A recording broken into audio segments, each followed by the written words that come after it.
Good morning, welcome to my channel commerce on your tips. तो आज अक्टूबर 2015 का बोर्ड प्रॉब्लम करेंगे पार्टनरशिप फाइनल अकाउंट का। अंडरस्टूड। तो मैं टेक्स्ट बुक आपके पास है तो लाइब्रेरी टेक्स्ट बुक में पेज नंबर 77 है। ओके, सम नंबर 55 उसमें अक्टूबर 2015 का बोर्ड प्रॉब्लम दिया हुआ है। अगर नहीं है तो भी प्रॉब्लम नहीं है, तो मेरे लेफ्ट हैंड साइड पे आप लोग पूरा क्वेश्चंस और ट्रायल बैलेंस और एडजस्टमेंट आप लोग देख सकते हैं। अंडरस्टूड। चलो, तो अभी पहले मैं स्टार्ट करता हूँ। Satish and Pradeep are partners sharing profits and losses equally and trial balance dated 31/3/2030। Okay, तो डेबिट बैलेंस दिया है और क्रेडिट बैलेंस दिया है। ओके, तो ट्रायल बैलेंस में डेबिट बैलेंस मतलब क्या है और ट्रायल बैलेंस में क्रेडिट बैलेंस मतलब क्या है। डेबिट बैलेंस मतलब क्या है, तुम्हारा वो एक्सपेंस हो सकता है नहीं तो असेट हो सकता है, और क्रेडिट बैलेंस मतलब तुम्हारा वो इनकम होएगा नहीं तो लायबिलिटी होएगा। अंडरस्टूड।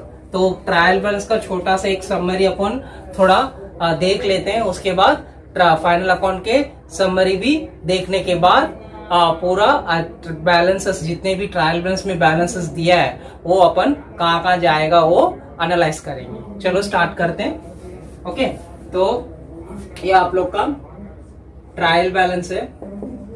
ओके, ये आप लोग का ट्रायल बैलेंस है। ओके, जैसे कि ट्रायल बैलेंस में दिया है, डेबिट साइड भी दिया है, क्रेडिट साइड भी दिया है। ओके, तो मैं डेबिट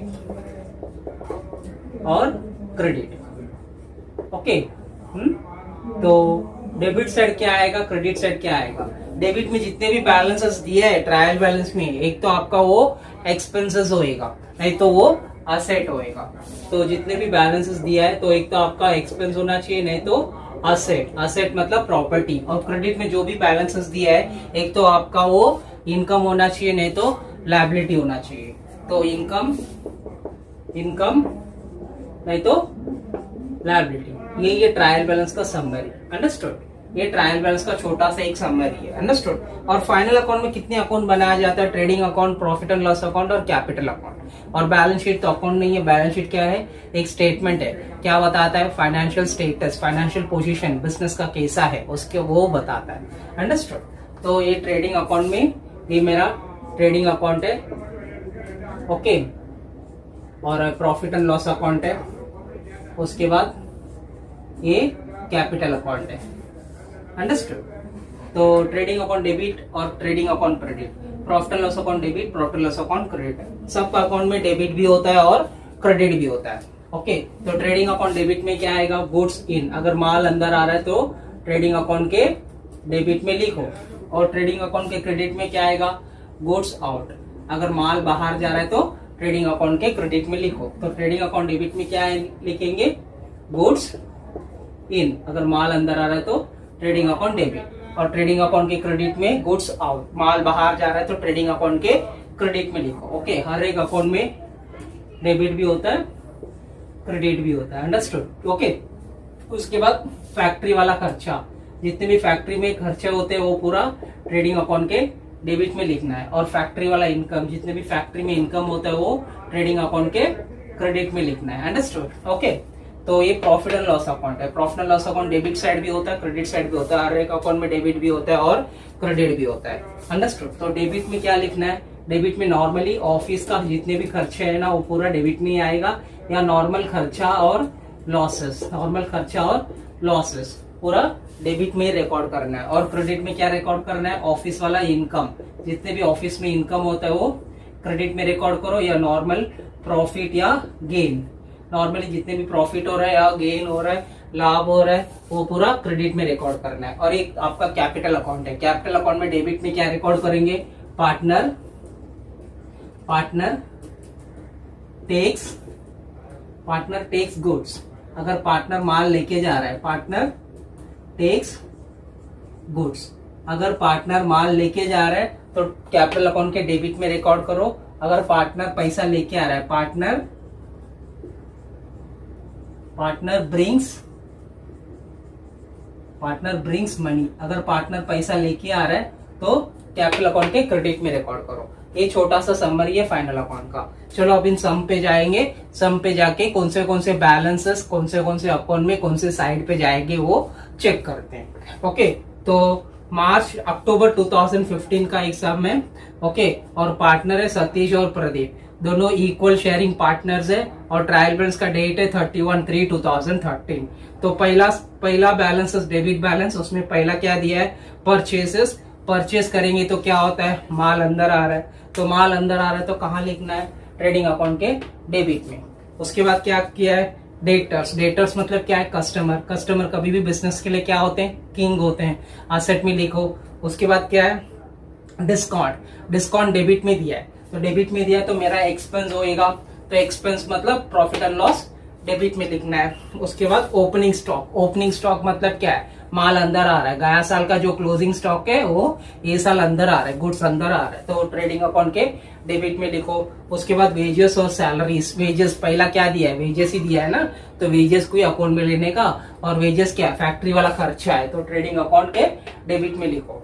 उसके बाद क्या है, मैन्युफैक्चरिंग एक्सपेंसेस। मैन्युफैक्चरिंग के लिए खर्चा हो रहा है, उत्पादन प्रोडक्शन के लिए खर्चा हो रहा है, तो प्रोडक्शन कहाँ होता है, फैक्ट्री में होता है, तो फैक्ट्री वाला खर्चा बन जाता है, तो ट्रेडिंग अकाउंट के डेबिट में लिखो। उसके बाद फैक्ट्री बिल्डिंग है तो असेट में लिखो। उसके बाद प्लांट एंड मशीनरी असेट में लिखो। उसके बाद एडवर्टाइजमेंट करने के लिए खर्चा हुआ, और क्या है वो नॉर्मल खर्चा है, कहाँ लिखना है, प्रॉफिट एंड लॉस डेबिट में लिखना है। उसमें ब्रैकेट में एक छोटा सा एडजस्टमेंट दिया है, वो बाद में करेंगे। उसके बाद सैलरीज और वेजेस। सैलरीज और वेजेस पहला क्या दिया है, सैलरी दिया है तो ऑफिस वाला खर्चा है, तो प्रॉफिट एंड लॉस डेबिट में लिखो। उसके बाद कैश इन हैंड असेट में लिखो। उसके बाद 10% गवर्नमेंट बॉन्ड्स। गवर्नमेंट से मैं बॉन्ड खरीदा, बॉन्ड मतलब गवर्नमेंट से एक मतलब गवर्नमेंट को पैसे की जरूरत रहेगी, तो गवर्नमेंट क्या करेगी, बॉन्ड निकालेगी और बॉन्ड को पब्लिक में बेचेगी, और पब्लिक क्या उसको खरीदेंगे। अंडरस्टूड, तो मेरे लिए क्या हुआ, असेट हुआ, तो असेट में दिखा, और ब्रैकेट में कुछ एडजस्टमेंट दिया है वो बाद में देख लेते हैं। उसके बाद warehouse rent. Warehouse मतलब गोडाउन का भाड़ा, तो कहाँ लिखेंगे, प्रॉफिट एंड लॉस डेबिट में लिखेंगे। अंडरस्टूड। अभी क्रेडिट बैलेंस में आ जाओ। Okay, pass Satish and Pradeep पैसा लेके आ रहे, तो पैसा लेके आ रहे तो कैपिटल अकाउंट के क्रेडिट में दिखाना है। उसके बाद सेल्स है, क्रेडिटर्स। सेल्स का मतलब क्या है, माल बाहर जाता है, माल बाहर जाता है तो ट्रेडिंग अकाउंट के क्रेडिट में लिखो। उसके बाद क्रेडिटर्स लोन है, लायबिलिटी है, तो लायबिलिटी में दिखाओ। उसके बाद डिस्काउंट क्रेडिट में दिया है, डिस्काउंट क्रेडिट में दिया है, तो क्रेडिट में दिया तो मेरा क्या हुआ, इनकम हुआ, तो प्रॉफिट एंड लॉस क्रेडिट में दिखाओ। अंडरस्टूड। तो ऐसे करके अपन पूरा ट्रायल बैलेंस का बैलेंसेस कौन से अकाउंट में कौन से साइड पे जाएंगे वो अपन एनालाइज कर चुके। चलो अभी एडजस्टमेंट में आ जाओ। पहला एडजस्टमेंट क्या बता रहा है, आप लोग मेरे लेफ्ट हैंड साइड पे पूरा ट्रायल बैलेंस और एडजस्टमेंट देख सकते हैं। उसमें फर्स्ट एडजस्टमेंट क्या लिखा है, closing stock was valued at market price at 92,000 which is at 15% above its cost price। 15% above दिया है मतलब ज्यादा, above मतलब ज्यादा, below मतलब कम। ओके, तो कभी भी बेस वैल्यू 100 लेने का, इधर बेस वैल्यू कभी भी 100 लेने का, और above दिया है तो 100 के साथ जितना above दिया है वो प्लस कर देने का। ओके, तो मेरा ये वर्किंग नोट है, ध्यान से देखो, एडजस्टमेंट नंबर 1 का वर्किंग नोट है। ओके, तो उसमें ना closing stock 92,000, okay, which is 15% above cost price, वही दिया है ना, 15% above कॉस्ट प्राइस वही दिया है। अंडरस्टूड। तो above का मतलब है ज्यादा, above का मतलब क्या है, ज्यादा, बिलो का मतलब कम, और इधर कभी भी बेस वैल्यू 100 लेने का। अब ये ज्यादा है ना, तो 100 के साथ वो 15 को प्लस कर देने का। 15% दिया है ना, 15% दिया है ना, तो 15% 100 के साथ प्लस कर देना है। तो 1115 का कितना पैसा है, 92,000। ध्यान से देखो, 1115 का 92,000 हुआ, तो कभी भी बेस वैल्यू 100 है, तो 100 के लिए कितना हुआ, तो 100 के लिए कितना हुआ, तो क्रॉस मल्टीप्लाई। अंडरस्टूड। तो अब ये 100 इसके साथ मल्टीप्लाई होएगा, 92,000 इंटू 100 अपॉन 115। अंडरस्टूड। ओके, अभी देखो, अभी ये 5 टेबल में जाएगा, 5 2s are 10। Okay, 5 2s are 10। Okay, उसके बाद एक बचा है 5 3s are 15। ओके, और इधर 5 2s are 20 और ये 0। अंडरस्टूड। अभी ये 23 को ये 92 से डिवाइड करो। 23 इंटू 4, 23 इंटू 4 92 है, तो 22 1s are 22, 4s are 92 है, तो ये 0 आ जाएगा। अंडरस्टूड। तो मेरे को आंसर क्या मिलेगा, is equal to 4000 into 20 is equal to 80,000। तो मेरा क्लोजिंग स्टॉक क्या हुआ, मेरा क्लोजिंग स्टॉक 80,000 है मेरा क्लोजिंग स्टॉक। अंडरस्टूड। तो उसके हिसाब से अपन को करना है, यही फर्स्ट एडजस्टमेंट का वर्किंग नोट है। ओके, अभी एडजस्टमेंट नंबर 2 पे जाएंगे। एडजस्टमेंट नंबर 2 क्या बता रहा है, डेप्रिशिएट करना है मशीनरी में 10% कम करना है। तो मशीनरी कहाँ जाएगा, असेट में जाएगा। मशीनरी कितना है, मशीनरी का वैल्यू 75,000 है, तो 75,000 में 10% कम करना है। ओके, तो एडजस्टमेंट नंबर 2। ओके, तो असेट में जाके असेट में जाके मशीनरी 72,000। ओके, उसमें डेप्रिशिएट करना है, तो डेप्रिशिएशन 10% मतलब 7,200। अभी माइनस किया तो 0.8, 10 में 2 गया तो 8 हो जाएगा, और ये इधर 1 हो जाएगा। अंडरस्टूड। इसमें से 1 उधर जाएगा तो 11 हो जाएगा। अभी 11 में से 7 गया तो कितना हुआ, 11 में से 7 गया तो कितना हुआ, 4 हुआ। ओके, तो 64,800। अंडरस्टूड। और ये मेरे लिए नुकसान हुआ, तो प्रॉफिट एंड लॉस डेबिट में to depreciation on machinery 7,200। Understood. तो ये मेरा फर्स्ट एडजस्टमेंट है, ये मेरा सेकेंड एडजस्टमेंट है। और थर्ड एडजस्टमेंट क्या बता रहा है, आउटस्टैंडिंग वेजेस में 2,500 आउटस्टैंडिंग वेजेस है। तो वेजेस कहाँ है, वेजेस ट्रायल बैलेंस में ऊपर से चौथे आइटम है वेजेस एंड सैलरीज। कितना दिया है, वेजेस एंड सैलरीज 1 2 3 4 25,000 दिया है। ओके, तो मेरा adjustment number 3, wages trial balance में 25,000 दिया है। ओके, उसमें आउटस्टैंडिंग 2,500 प्लस करेंगे तो 27,500। अंडरस्टूड। उसके बाद ये मेरा क्या हुआ, लोन हो गया ना, तो लायबिलिटी में जाके आउटस्टैंडिंग वेजेस 2,500, ये मेरा एडजस्टमेंट नंबर 3 भी हो चुका है। अंडरस्टूड। अभी एडजस्टमेंट नंबर 4 क्या है, बैड डेट्स वाला एडजस्टमेंट है।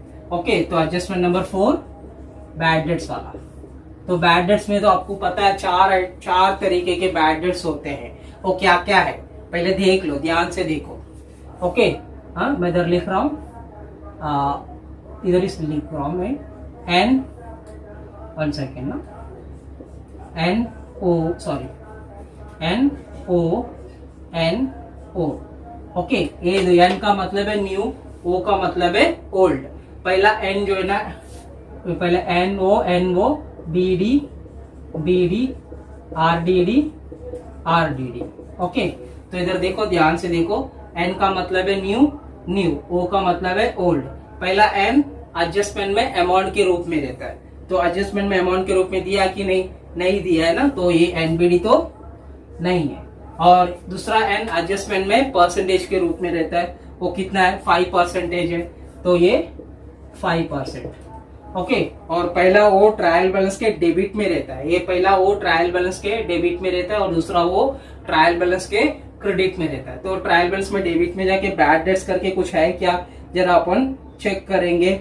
बैड डेट्स कुछ है ही नहीं, वापस चेक कर लो, है कि नहीं, तो बैड डेट्स नहीं है, तो ये भी मेरा नहीं है। और दूसरा वो ट्रायल बैलेंस की क्रेडिट में रहता है, तो ट्रायल बैलेंस की क्रेडिट में वो भी नहीं है। अंडरस्टूड। तो सिर्फ एक ही चीज है। ओके, तो एक ही बैड कस्टमर है मेरा। अंडरस्टूड। वो बैड कस्टमर को क्या करना है, कस्टमर से माइनस करना है, मतलब डेटर्स से माइनस करना है। और डेटर्स कहाँ जाएगा, असेट में जाएगा। ओके, तो असेट में जाएगा, तो सुनो, असेट में जाके डेटर्स, और डेटर्स का पैसा कितना है, डेटर्स का पैसा ट्रायल बैलेंस में देखो, सेकेंड आइटम है 45,000। ओके, डेटर्स का पैसा 45,000, उसमें से मेरे को ये वाला है खाली माइनस करना है। ओके, NRDD माइनस करना है, तो NRDD माइनस करना है कितना 5%, इसमें 5% मेरे को निकालना है। अगर 10% होता तो 2250, 10% होता तो 4,500 है, और 5% होता तो 2,250, तो मेरे को 2,250 को माइनस करना है। ओके, 2,250 अभी माइनस किए तो 50। ओके, तो ये 10 में 5 गया तो 5, ये 9 हो जाएगा, ये 4 हो जाएगा, तो 9 में 2 गया तो 7। ओके, और ये 4 में 2 गया तो 2, और ये 42,750, ये मेरा पहला इफेक्ट है। और दूसरा इफेक्ट कहाँ जाएगा? प्रॉफिट एंड लॉस डेबिट में। ओके, दूसरा इफेक्ट कहाँ जाएगा? प्रॉफिट एंड लॉस डेबिट में लिखेंगे RDD करके 2,250, ये मेरा दूसरा एडजस्टमेंट, दूसरा इफेक्ट है। अंडरस्टूड? तो ये मेरा बैड डेट्स का एडजस्टमेंट है। Okay, adjustment number 4। ओके, चलो अभी एडजस्टमेंट 4 एडजस्टमेंट हो चुके हैं। अभी ट्रायल बैलेंस में जो ब्रैकेट में दिया है वो भी ये इंटरनल एडजस्टमेंट है, वो भी अपन सॉल्व कर लेते हैं। ओके, तो उसमें ना एडवर्टाइजमेंट का कुछ दिया है। देखो एडवर्टाइजमेंट कितना दिया है, 10,000 दिया है, 2 साल का पेमेंट हुआ है, तो एडवर्टाइजमेंट वाला एडजस्टमेंट। ओके, एडवर्टाइज वाला एडजस्टमेंट जरा आप लोग चेक कर लो, ध्यान से देखो। अंडरस्टूड?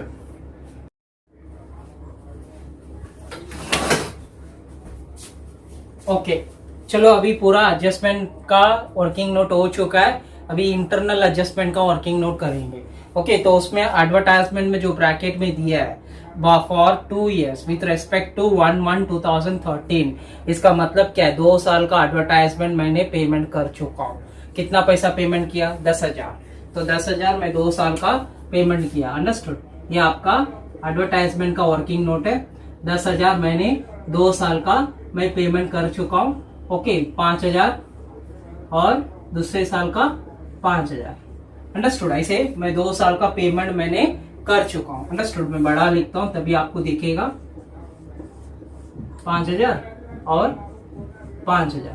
ओके, तो 10,000 को मैं 2 हिस्से में बांटा, क्योंकि 2 साल का पेमेंट हो चुका है ना, तो 2 हिस्से में बांटना है। तो ये तो मेरा प्रीपेड हो चुका है। 5,000 आने वाला साल का एडवर्टाइजमेंट का जो खर्चा है वो अभी पेमेंट कर दिया, इसके लिए वो प्रीपेड बन चुका है। अभी इस पे भी ना सिर्फ 3 महीने का ए साल का है, 3 महीने का ए साल का है। तो 3 महीना मतलब क्या है? डेट दिया है उसमें 1/1/2013, मतलब जनवरी से अपन को हिसाब करना है। जनवरी से कहां तक? मार्च तक हिसाब करना है। तो जनवरी, फरवरी, मार्च, सिर्फ 3 महीने का इसमें हिसाब रखना है। अंडरस्टूड? तो पूरा साल का ये 12, पूरे साल का 5,000 है, तो 12 महीने का 5,000 दिया है, तो 3 महीने का कितना होता है? तो क्रॉस मल्टीप्लाई। जरा ध्यान से देखो, 12 महीने का 5,000 है, तो 3 महीने का कितना होता है? क्रॉस मल्टीप्लाई करो तो आपको क्या मिलेगा? ये 3 × 5 15,000। 15,000 को कितने से डिवाइड करेंगे? 15,000 को कितने से डिवाइड करेंगे? 12 से डिवाइड करेंगे। अंडरस्टूड? तो आपको क्या मिलेगा? जरा ध्यान से देखो क्या मिलेगा। मैं वापस लिखता हूं मैं। ओके, ध्यान से देखो, 15,000 को 12 से मेरे को डिवाइड करेंगे तो मेरे को कितना मिलेगा? अंडरस्टूड? तो अभी ये कितने, ये 3 टेबल में जाएगा ना। 3 4s are 12, 3 5s are। Okay, तो 3 4s are और 3 5s are, तो मेरे को कितना मिलेगा? 3 नीचे 4s are और ऊपर 5,000, तो वापस भी डिवाइड हो रहा है। तो ओके, मैं डिवाइड करेंगे तो 3 4s are, ये 3 5s are। अंडरस्टूड? तो वापस भी कट होएगा। कैसे कट होएगा? 2 टेबल में जाएगा, तो डायरेक्टली मैं डिवाइड ही कर देता हूं। कैसे डिवाइड करता हूं मैं? इस साइड में देखो, इस साइड में डिवाइड करता हूं। ये 5,000 और 4 का मैं इस साइड डिवाइड करता हूं। अंडरस्टूड? जरा ध्यान से देखो, ये 5,000 4, 4 1s are 4, एक 0 नीचे आ जाएगा, 2s are 8, ये 2, वापस एक 0 नीचे आ जाएगा, ये 5, ओके 20 हो जाएगा, A0 ऊपर चले जाएगा, तो मेरे को आंसर क्या मिलेगा 1250। तो 1250 ही मेरा ए साल का एडवर्टाइजमेंट का खर्चा है, बाकी पूरा मेरा प्रीपेड है। अंडरस्टूड? तो 1250 मेरा ए साल का एडवर्टाइजमेंट का खर्चा है, तो मेरे को आंसर क्या मिलेगा 1250। तो 1250 मेरे को ए साल का एडवर्टाइजमेंट का खर्चा है। 10,000 में 1,250 ही ये साल का एडवर्टाइजमेंट का खर्चा है, बाकी पूरा प्रीपेड है। अंडरस्टूड? तो ये इंटरनल एडवर्टाइजमेंट का एडजस्टमेंट हो चुका है। चलो बॉन्ड्स में भी कुछ दिया है। बॉन्ड्स ना 60,000 का मैं बॉन्ड्स खरीदा, वो भी कभी खरीदा, जुलाई में खरीदा। तो जुलाई, अगस्त, सितंबर, अक्टूबर, नवंबर, दिसंबर, जनवरी, फरवरी, मार्च, तो 9 महीने का मेरे को ब्याज मिलेगा। तो 9 महीने का ब्याज कितना है जरा चेक करो, 60,000 इंटू 10/100 इंटू 9/12। अंडरस्टूड? तो A0 cut, A0 cut, 3A4। अब ये डिवाइड करो, कैसे डिवाइड करेंगे, कितना 6,000 और ये 4। अंडरस्टूड? 4 1s are 4, ओके, ये 2 0, 4 5s are 2 0, 0 हो जाएगा 1 2, ओके 1500 को 3 से इंटू करेंगे तो कितना होता है, ओके 3,000 और 1,500, 4,500 हो जाता है। तो 4,500 मेरे को ब्याज मिलेगा। कितना मिलेगा 4,500 मेरे को बॉन्ड में से मेरे को इनकम आने वाला है। अंडरस्टूड? बॉन्ड में से मेरे को इनकम आने वाला है, यही बता रहा है। अंडरस्टूड? तो ऐसे करके मैं पूरा एडजस्टमेंट का वर्किंग नोट कर चुका हूँ। आपको चाहिए तो फोटोकॉपी ले लो या नोट कर लो। अंडरस्टूड? इस साइड ट्रायल बैलेंस का समरी है, फाइनल अकाउंट का समरी है, और इस side adjustment number 1, adjustment number 2, adjustment number 3, adjustment number 4, और ये इंटरनल एडजस्टमेंट है। अंडरस्टूड? उसके बाद सॉल्यूशंस करेंगे, अच्छे से फॉर्मेट बनाओ। ओके चलो,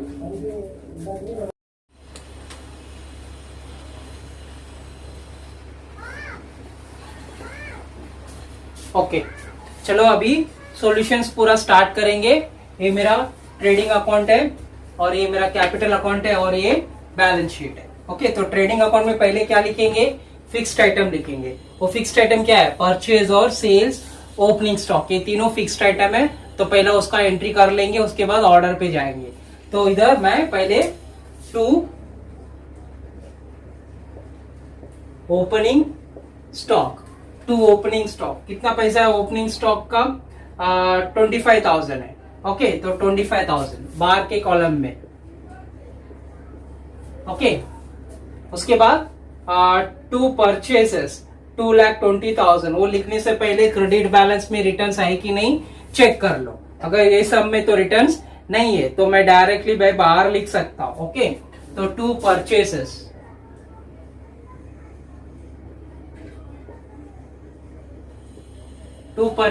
कितना पैसा है परचेसेस का,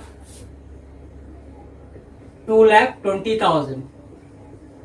ओके, 2 परचेसेस 2,20,000।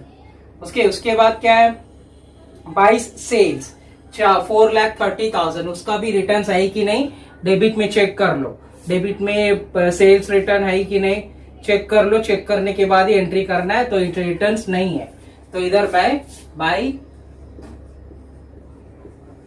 सेल्स, कितना पैसा है सेल्स का, 4,30,000, 4,30,000। अंडरस्टूड? तो अभी मैं फिक्स्ड आइटम तीनों का लिख चुका हूं, अभी मैं ऑर्डर पे जाएगा। तो पहला परचेज हो चुका है। अभी डेटर्स 45,000, डेटर्स कहां जाएगा, डेटर्स असेट में जाएगा। अंडरस्टूड? तो असेट में जाके मैं इधर डेटर्स 45,000, ओके, उसमें एडजस्टमेंट है, ध्यान रखो उसमें एडजस्टमेंट है, 5% एडजस्टमेंट है ना। एडजस्टमेंट नंबर कौन सा, 4th एडजस्टमेंट, 5% आरडीडी है, माइनस करना है। तो 5% आरडीडी माइनस करेंगे तो कितना होता है, अपन वर्किंग नोट भी कर चुके हैं। 5% आरडीडी कितना, 2,250 हो रहा है। तो इधर मैं एनआरडीडी 2,250 अगर मैं माइनस करेगा तो कितना हो जाता है, 42,750। तो 42,750। अंडरस्टूड? तो उसके बाद नेक्स्ट क्या है, opening stock, sorry discount. Discount कहाँ जाएगा, प्रॉफिट एंड लॉस डेबिट में। तो मेरा प्रॉफिट एंड लॉस डेबिट में डिस्काउंट लिखना है। तो ट्रेडिंग अकाउंट के लिए मैं 7 लाइन छोड़ देता हूं, बाकी पूरा प्रॉफिट एंड लॉस। अंडरस्टूड। तो 1 2 3 4 5 6 7, तो इधर तक मैं छोड़ दिया। इधर से मैं स्टार्ट करता हूं मेरा प्रॉफिट एंड लॉस। ओके, तो इधर मैं लिखता हूं 2 डिस्काउंट। कितना पैसा है डिस्काउंट का, 4000। ओके, उसके बाद ओपनिंग स्टॉक हो चुका है। वेजेस और सैलरीज कितना 23,000 है, उसमें कुछ एडजस्टमेंट है क्या, है ना। एडजस्टमेंट नंबर 3 क्या बता रहा है, आउटस्टैंडिंग वेजेस 2500।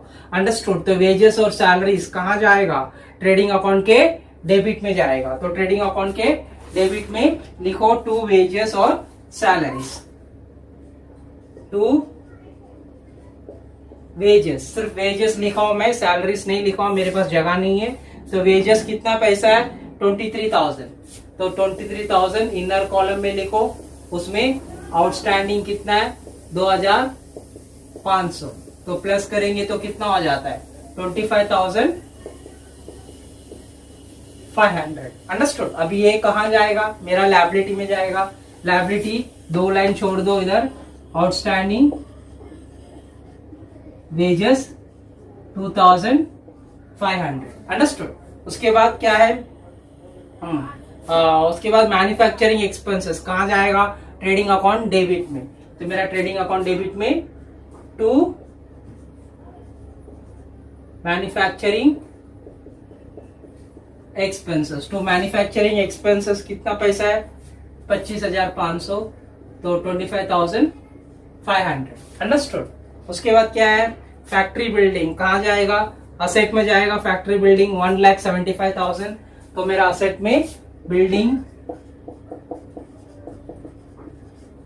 1,75,000। ओके। उसके बाद एडवर्टाइजमेंट। तो एडवर्टाइजमेंट में अपन working, sorry plant and machinery है ना, तो प्लांट एंड मशीनरी कहां जाएगा, असेट में जाएगा। तो इधर प्लांट एंड मशीनरी कितना पैसा है, प्लांट एंड मशीनरी का 1,70,000। प्लांट एंड मशीनरी कितना पैसा है, 75,000। तो सिर्फ 75,000 मेरा प्लांट एंड मशीनरी है। उसमें डेप्रिसिएशन करना है 10%, तो 7,500। अगर मैं 7,500 माइनस किया तो मेरा कितना हो गया, प्लांट एंड मशीनरी का 67,500। अंडरस्टूड। तो इधर 67,500। ओके।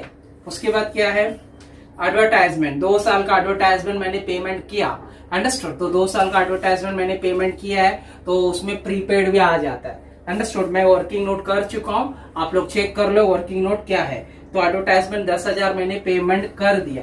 उसमें प्रीपेड कितना हो गया, ए साल का एडवर्टाइजमेंट का खर्चा कितना है, 2,250 ही आया। बाकी पूरा मेरा प्रीपेड है। तो कैसे लिखते हैं, थोड़ा ध्यान से देखो। तो मेरा प्रॉफिट एंड लॉस अकाउंट है, इधर मैं 2 एडवर्टाइजमेंट लिखा मैंने। ओके। तो ए साल का खाली 2,250 है। ओके। बाकी पूरा मेरा प्रीपेड है। तो मेरा एडवर्टाइजमेंट कितना हुआ, 10,000 का एडवर्टाइजमेंट है, इसमें प्रीपेड। तो प्रीपेड कितना हुआ मेरा, ये दोनों माइनस करना है। अभी तो ये दोनों माइनस करेंगे तो मेरे को कितना आता है, 7,750। तो 7,750। तो 7,750 में माइनस करेंगे तो 2,250 यही साल का एडवर्टाइजमेंट का खर्चा है। ये पूरा मेरा प्रीपेड है। कहाँ दिखाना है, असेट में दिखाना है। तो असेट में एडवर्टाइजमेंट 7,750। अंडरस्टूड। ओके। उसके बाद सैलरीज और वेजेस 45,000 है। सैलरीज और वेजेस में एडजस्टमेंट नहीं है, तो प्रॉफिट एंड लॉस डेबिट में लिखो। ये मेरा प्रॉफिट एंड लॉस डेबिट में 2 सैलरी। ओके। 2 सैलरी कितना पैसा है, सैलरी 45,000। ओके। उसके बाद क्या है, सैलरीज वेजेस हो चुका। उसके बाद कैश इन हैंड असेट में जाएगा। तो मेरा असेट में जाके कैश लिखो, कितना पैसा है कैश का, कैश 15,000 है। ओके, उसके बाद 10% गवर्नमेंट बॉन्ड, वो भी मेरा असेट में जाएगा, उसमें इंटरनल एडजस्टमेंट है, ध्यान रखो। तो 10% बॉन्ड, 10% बॉन्ड, उसमें इंटरनल एडजस्टमेंट है। बॉन्ड मैंने कभी खरीदा, जुलाई 1 तारीख को खरीदा, तो मेरा साल कभी खत्म हो रहा है, मार्च में खत्म हो रहा है। तो जुलाई टू मार्च कितना महीना हुआ, 9 महीना हुआ। तो 9 महीने का मेरे को ब्याज मिलेगा ना, तो 9 महीने का ब्याज मिला तो मेरे लिए क्या हुआ, इनकम हुआ। तो 9 महीने का ब्याज कितना आया, 4,500 आया था, वर्किंग नोट अपन कर चुके हैं। तो 4,500 मेरे को इंटरेस्ट मिलेगा। तो मेरे को बॉन्ड 60,000 है, तो इधर लिखो 60,000 और इंटरेस्ट 4,000, इंटरेस्ट 4,500 मुझे मिलेगा। तो 4,500 इंटरेस्ट मिलेगा, तो प्लस करेंगे तो 64,500। अंडरस्टूड। और ये मेरे लिए क्या हुआ, इनकम हुआ। तो प्रॉफिट एंड लॉस क्रेडिट में दिखाना है। प्रॉफिट एंड लॉस क्रेडिट में bye interest on bond 4,500। Understood. अभी बॉन्ड हो चुका है। वेयर हाउस रेंट कहाँ जाएगा, प्रॉफिट एंड लॉस डेबिट में जाएगा। तो प्रॉफिट एंड लॉस डेबिट में to warehouse rent. Warehouse rent कितना पैसा है, वेयर हाउस रेंट का, वेयर हाउस रेंट का कितना पैसा है, 6,000 है। तो 6,000 डायरेक्ट बाहर के कॉलम पे। अंडरस्टूड। तो ऐसे करके मेरे को डेबिट बैलेंस पूरा हो चुका है। क्रेडिट बैलेंस में आ जाओ। क्रेडिट बैलेंस सतीश और प्रदीप पैसा लेके आए, तो कहाँ लिखना है, कैपिटल अकाउंट के क्रेडिट में लिखना है। तो मेरा कैपिटल अकाउंट है, तो इधर में लिखेगा भाई बैलेंस ब्रॉट डाउन। सतीश कितना पैसा लेके आया, 1,20,000। तो 1,20,000 सतीश लेके आया। और प्रदीप कितना लेके आया, 90,000। तो 90,000। ओके। अभी उसके बाद क्या है, सेल्स हो चुका है। क्रेडिटर्स 85,000, लायबिलिटी में दिखाओ क्रेडिटर्स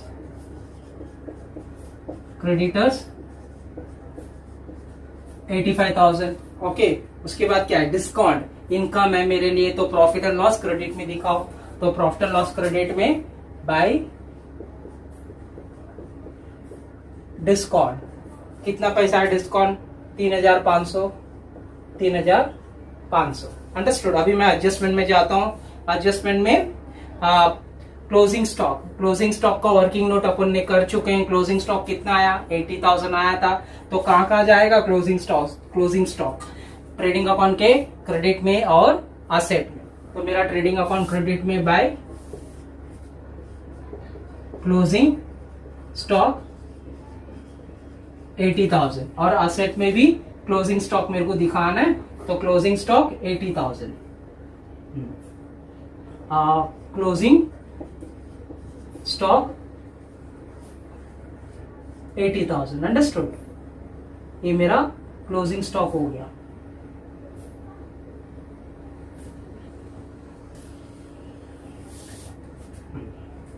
ओके। तो ये मेरा क्लोजिंग स्टॉक 80,000 में मेरा हो चुका है। उसके बाद डेप्रिशिएट करना है मशीनरीज को, हो चुका है। आउटस्टैंडिंग वेजेस हो चुका है। आरडीडी भी हो चुका है। चलो अभी अब उनको टैली करना है, बाकी है। तो टैली पूरा ध्यान से देखो। अंडरस्टूड। तो पहले मैं ट्रेडिंग अकाउंट का डेबिट का टोटल करता हूं और ट्रेडिंग अकाउंट का क्रेडिट का टोटल करता हूं। ट्रेडिंग अकाउंट क्रेडिट में दो ही अमाउंट है, तो आसान है टोटल करने में। तो ट्रेडिंग अकाउंट का क्रेडिट का टोटल है 5,10,000। तो 5,10,000। अंडरस्टूड। और ट्रेडिंग अकाउंट का डेबिट का टोटल कितना आया, ये देखो 25,500 दो बार आ गया। तो कितना हुआ, 51,000 हुआ। तो 51,000 और इधर एक 25,000 है, तो 76,000 हुआ। तो 76,000, 86,000, 96,000, तो 2,96,000 है। तो डेबिट का टोटल है 2,96,000। कम है ना, तो ये ज्यादा है, तो ज्यादा अमाउंट दोनों साइड। ओके। अभी 2,96,000 को 5,10,000 से माइनस करना है। अगर माइनस करेंगे तो मेरे को ग्रॉस प्रॉफिट कितना आता है, 2,14,000, 2,14,000 मेरा ग्रॉस प्रॉफिट है। तो इधर to gross profit carried forward 2,14,000। अभी वही ग्रॉस प्रॉफिट इधर आएगा by gross profit brought down 2,14,000। Understood. अभी इसका पूरा टोटल करेंगे और इसका पूरा टोटल करेंगे। अंडरस्टूड। तो इसमें तो मैं डेप्रिसिएशन दिखाया ही नहीं शायद। देखो एडवर्टाइजमेंट हो चुका है। ओके। और ये कौन सा एनआरडीडी का भी एडजस्टमेंट मैंने नहीं दिखाया। देखो गलती की है ना अपन ने। ओके, तो वापस अपन चेक कर लेते हैं कि एडजस्टमेंट का 2 इफेक्ट हुआ कि नहीं। ध्यान से चेक करो। अंडरस्टूड। तो पहला एडजस्टमेंट क्लोजिंग स्टॉक हो चुका है। मशीनरी का 10% कम करना है, तो मशीनरीज का मैं इधर 10% कम किया, लेकिन इधर दिखाया कि नहीं, मशीनरीज डेप्रिसिएशन नहीं दिखाया ना। तो दिखाओ to depreciation on machinery, to depreciation on machinery 7,500। Understood. तो दो इफेक्ट हुआ कि नहीं चेक कर लो। जैसे कि इसके लिए मैं थोड़ा छोड़ दिया था ताकि आपको पता लगे कि दो इफेक्ट नहीं दिए तो क्या प्रॉब्लम आएगा। अंडरस्टूड। उसके बाद क्या है, आउटस्टैंडिंग वेजेस 2,500, उसका तो हो चुका है। आरडीडी 5% है, तो मेरा आरडीडी कितना आया इधर 2,250 आया ना। तो इधर मैं आरडीडी करके कुछ दिखाया क्या, नहीं दिखाया ना, तो वो भी दिखाना पड़ेगा। तो 2 आरडीडी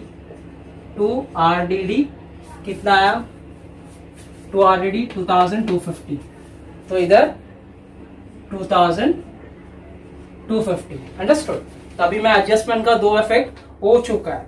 ओके, एडजस्टमेंट का मेरा 2 इफेक्ट हो चुका। अभी टैली करना बाकी है। 1 2 3 4 5 6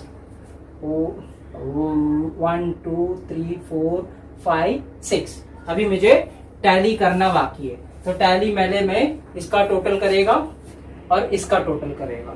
तो इधर देखो 2,14,000 है, तो मेरे ख्याल से क्रेडिट साइड ही ज्यादा अमाउंट है। तो क्रेडिट साइड ज्यादा अमाउंट है। कितना अमाउंट है टोटल करके आप लोग देखो तो आपको पता चलेगा कितना है।